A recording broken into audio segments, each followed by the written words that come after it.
Deion Sanders in Colorado are going to retire Travis Hunter and Shedeur Sanders jerseys this Saturday as part of spring game festivities.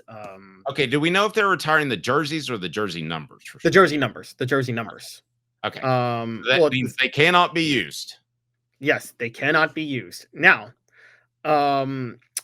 just so we remember, I want to point this out. Colorado went, if I can pull up the record, they went 9-4 last year. Wasn't that the record that they went? I believe it was. Yeah, I think they went 9-4 and lost in the Alamo Bowl. This is a program, Dave, that back in the Bill McCartney days and the Gary Barnett days went 11-1 in 1989, won the Big Eight, finished fourth. 11-1 in 1990, won the Big Eight and shared the national title. Went 11-1 in 1994 with Cordell Stewart and finished ranked number 3. Went 11-2 and won the Big 12 in 2001 under Gary Barnett. Went 10-3 in 2001, finished ranked number 9.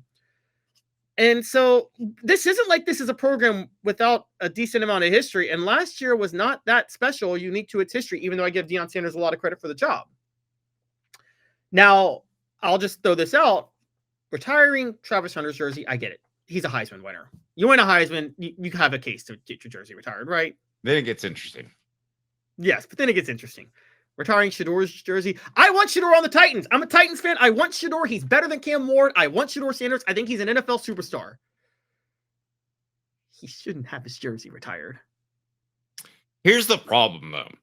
When you decide to retire Travis's jersey, and your son is the other guy who had a fantastic year, you just go ahead and retire them both. It makes it easier. And don't forget this, too. It's now a mercenary sport. If they ever want those numbers back to get a prospect, I don't know their numbers off the top of my head, but if a prospect says, I definitely want that number, I'm not coming, all you do is you call the kid in the NFL and you say, will you release it to him? And they're probably going to do it. Or another coach takes over at some point when Deion's the next coach of the Dallas Cowboys. And you just say, well, the heck with his tradition. I'm starting my own tradition, just like Deion did. Yeah, you go, I'm unretiring jerseys because I choose to. You could do that, particularly Shedeur. I think you keep Travis's retired because he won the Heisman. But this kind of got me to like thinking from like Tennessee's perspective, like who would be the Shedeur Sanders at Tennessee? Like a guy who was really good, but would not warrant a jersey retirement. Well, I did it. I think this way is a little bit easier. I said what Vols should have their jersey retired. Dylan Sampson, SEC Player of the Year last year. Hendon Hooker, 2022 is a season Tennessee fans will never forget, or Cooper Mays, just because I like him. You have a fourth you would like to plug in there? Dylan Sampson, Hendon Hooker, Cooper, not Josh, Al Wilson, which his jersey should still be retired, and it's insane that it's not. Oh, is it not? It's not. No, it's still, he didn't meet the criteria that Tennessee has for like pro level success. So, well, the answer is Al Wilson then out of that crew. Crew. No offense to Cooper or Dylan or Hendon Hooker, but it's Sampson, right? I'll tell you this. Wilson. I'll tell you this, and I'm sorry. I don't really care how people think about me when I say this. Everybody you named deserves their jersey retired over Reggie White. And year at Tennessee, just his senior year.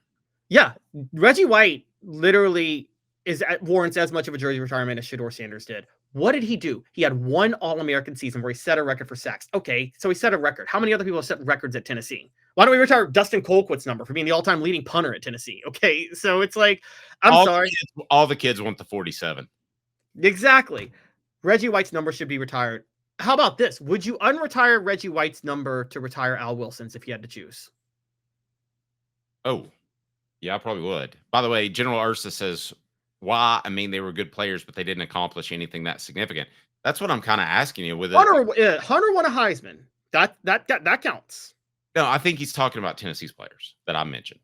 Oh, okay. So other than Al, you're right. They shouldn't. But I'm just curious who people will latch on to because, I mean, Dylan Sampson was arguably as good as Shedeur Sanders last year. Travis Hunter is a special player, retires numbers. I get that. But Shedeur Sanders doesn't. He was a very good quarterback. That's it.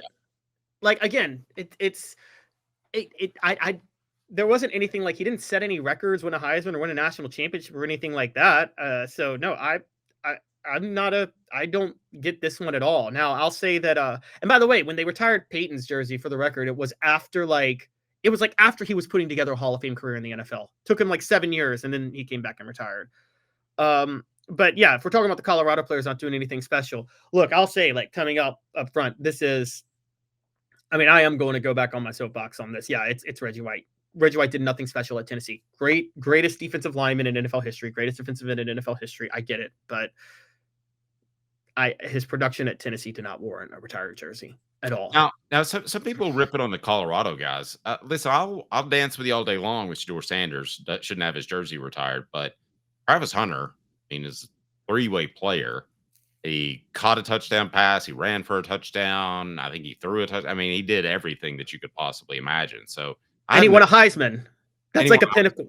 Yeah. I have no problem with retiring his jersey. I probably would wait a little bit longer, but why is he doing this? It's because of recruiting, right? Oh, yeah. He's trying to sell things. I agree. Deion is an ultimate marketer. I don't necessarily blame him on that. He's turning Colorado, look, college football's an age of mercenaries. He's making Colorado a mercenary school. I love the jokes about Tennessee retiring Nico's number. If Tennessee hung up the number 8, by the way, it would be Andy Kelly, whose number would be getting retired. Oh, by the way, what's his name gets his jersey back? His high school jersey. Who? I can't remember. He had number 8, but he gets it. Keep talking. I'll remember it here in a second. I don't even know at that point, but yeah. So, look, Andy Kelly, but unfortunately after that, not his fault, but Jonathan Crompton wore number 8. Jonathan Crompton was in a bad situation with 2 bad coaches coaching him. Tyler Bray wore number 8, put up numbers, but God, what a disgraceful, person for Tennessee history. Now, this is a good question. General Ursus brings up who was a better quarterback for Colorado, Cordell Stewart or Shedeur Sanders. I think Shedeur Sanders is the better pro prospect because of Cordell's height. But as far as in the season and what they did for Colorado and how they played in a different day and age where you don't throw for 300 yards falling out of bed, I think they're very comparable in their impact. Cordell definitely had more team success, and you can maybe say was more productive overall, but I think Shedeur was even better Colorado because remember, during that time in the early 90s, Colorado actually had some talent around them. And anybody who watched Colorado last year was Shedeur Sanders and Travis Hunter, and they literally single-handedly got that team to 9 wins and put them in playoff contention. I'll say that much. So I think you're going to see that be in a really innovative aspect, an innovative year by Deion Sanders, because I think you're going to see more coaches realize that the playing field is a little bit more level because NIL and the transfer portal. And used to be your third receiver was no question better than Boo Carter, for instance. But now it's debatable because his athleticism. I think you're going to see a lot more of this. Oh, I think so too. You're absolutely right about that. And you're going to be able to see, basically, are we saying at this point that because talent's getting a little more evened out, college football is at a level where, like college basketball, you can land a special player and that special player can take you to heights that back in the day a special one player couldn't do in college football? Yeah, and I agree with Derek. I think Cordell was that type of player, sick to the core. I like that saying. It's funny how we started with Nico. Is Cordell not almost the entire opposite of Nico? Doesn't have the athletic ability, didn't have a great arm, had a good arm, wasn't incredibly accurate, undersized, but by golly, when it's time to play, he plays incredibly hard for you. Oh, no, you were right. Cordell did play incredibly hard.